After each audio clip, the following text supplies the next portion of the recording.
TaliesinSmith says, with your background in special effects, do you think modern CGI lives up to the beauty of practical effects? What a loaded question. What you're just stirring the pot.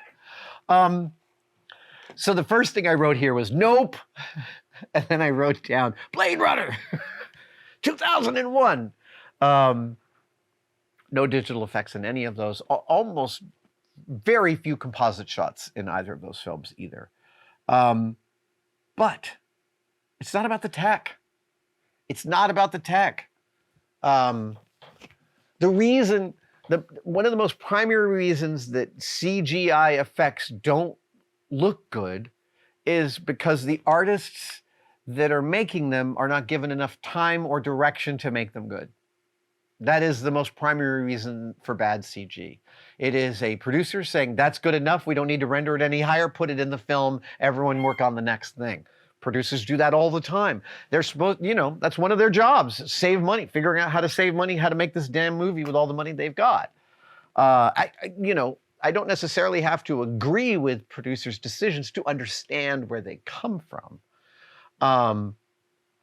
So it's not about the specific effects. That being said, I've been doing a ton of research into the Abyss lately, and one of the most lovely things about a deeply practical effect film like the Abyss is that Jim Cameron directs like a magician. So if you've ever seen a magician do like a coin vanish, and then they did it again, one of the things I'm going to wheel you into about magic is they probably did it in a different way the second time they did it. Moreover, the way they did it the second time makes the first way they did it impossible. That's a classic magician thing, is to show you something in two different ways that negate each other's possibility. And you're like, I have no idea how this works. On the Abyss, I still, after all of these years, have trouble figuring out sometimes which shots are dry for wet motion control, which shots are miniatures shot underwater, because there's a whole bunch of those, and which shots are full-size things underwater. And that's absolutely Cameron operating like a magician. I'm going to show you one piece that's a miniature, one piece that's, I'm going to cut them so closely together, you're just never going to imagine that this is anything but a fully realized world. When I say, okay, so that was me singing the praises of practical effects. One of the things that I hope will happen soon is, because it's so much cheaper and easier to rotoscope stuff and to paint out wires and stuff like that, I'm hoping that we'll see more and more practical effects, because processing them in post is going to be easier, is getting easier all the time. But when I say, so again, this is me, I stump for practical effects because it's where I come from. But I want to point out to you War for Planet of the Apes. Like, movies starring human actors are going to have to step aside for that movie, because all those main characters are digitally created with these amazing processes they built for facial and performance capture by amazing actors able to communicate a full personality through this process. I literally hung out with the actor that played the white ape in War for Planet of the Apes. He came to one of my parties at San Diego Comic-Con, and there was this point at which we were talking, and he made some expression, and it was like, oh, I see the white ape! Like, I saw the character of the white ape when he made this one specific expression. But like, War for Planet of the Apes is to me, unfathomably beautiful movie. I watched it 3 times. This was one of my favorite Michael Giacchino scores, but that is like an object lesson in that, like, CG versus practical effects. I don't care. If movies are all that good, I don't care. And I don't think that it's reasonable to care. So like young film students, like getting started, make all your films with practical effects and use these amazing tools we have in Adobe and other programs to hide those wires and make them work. It's never been easier to incorporate practical effects into your film. I really do hope that they have some return to form. One more question? Okay, cool. Hey, this is really quick, but Mark C9G wanted to know that on the birds in a truck myth, when birds fly in the air, does the planet weigh the same? Mark, Yes, because energy is conserved. Let's see here. Oh, yeah. All Chothon plays. Alochathon plays. I don't know how to pronounce that, but they want to know, as we learn more about animal intelligence, do you think there's a chance you and Jamie were punked by the "Are elephants scared of mice" participants? Because they think that I was. They think that the elephant knew what they were doing.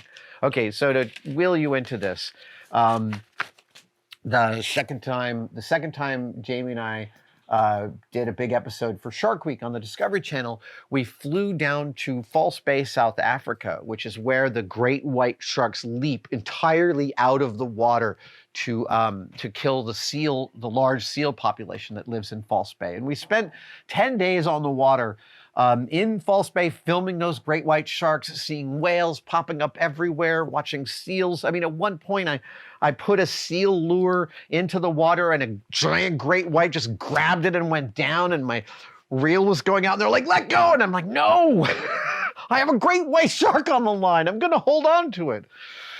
But while we were filming, there was a huge storm that came through, typhoon, and we had to lock down for a couple of days. And this was hugely expensive because taking our whole crew to South Africa was a ginormous flight. San Francisco to London, London to Africa, each of those is like a 10-hour flight. It was real. And like I said, super expensive to be on location, not filming. And that led us to think maybe there's some myths we can do inland. And it turns out that there was a nature preserve about an hour away, and it was specifically the nature preserve where Margaret Thatcher's brother hid out after the coup he attempted that failed. Anyway, minor bit of history. We went there because they had some elephants, and we thought, let's film "Are Elephants Afraid of Mice?" And our methodology was this: we learned that elephants, when they walk around grounds that they are familiar with, they walk on the same paths, like cows do. Famously, all of Boston's main streets are built off of the cow paths that were there when people arrived. So whales walk on paths, and our methodology was we would take a mouse and we'd put it in the path of the elephant and reveal it to him and see what his response was. I'm sorry, I'm anthropomorphizing the gender of the elephant. The way we revealed this mouse was we took an elephant dung, which we carved out and made like a shell, and we put that over a lab mouse that we purchased from a pet seller, and we had to place some monofilament on that. And so, as the elephant was walking down this path, we pulled the monofilament, and the poo shell revealed the mouse. And the elephant's response is still one of the greatest things that ever happened on the show, because we pulled that thing, and the elephant's like walking, well, poof! He sees the mouse absolutely clearly and like does an elephant's version of tiptoeing around the mouse. And then we thought, maybe elephants are not used to watching their poo animate. So we removed the mouse and we put the poo back and we puppeted it as the elephant walked. He didn't pay any attention to it. And then we did the mouse thing again and he had the exact same response. And it turns out that actually, I've heard from elephant trainers and animal specialists that elephants absolutely have incredibly big brains and good sharp eyes, and absolutely are not interested in just stepping on things that are in the forest. So no, I do not think that elephant was punking me and Jamie. Although if it was, that would be the most fun, because like working with elephants, just being around them, intoxicating. They're such magnificent and amazing creatures. I didn't know, just as a last aside, I didn't know until I went on another safari on that same trip at the Shamwari Preserve, which is on the southern coast of Africa. And it was a spectacular couple of days I spent there. But I didn't know until I saw elephants in the wild that they can hide from you like 10 feet away. There was this moment in which he was like, the elephants are coming. And we're like, where? And then they just like appeared out of the brush. The reverse Homer Simpson just came out of the brush. Silently. Totally amazing. So no, I don't think the elephant was punking us. Thank you for that awesome question. Everybody, thank you for amazing questions.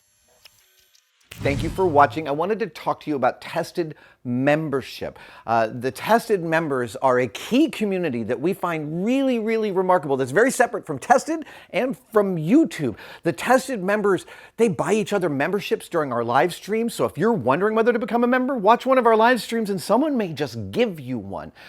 It is hard to overestimate how much the tested members actually make possible on this channel. They give us a lot of wiggle room. They give us a huge amount of feedback.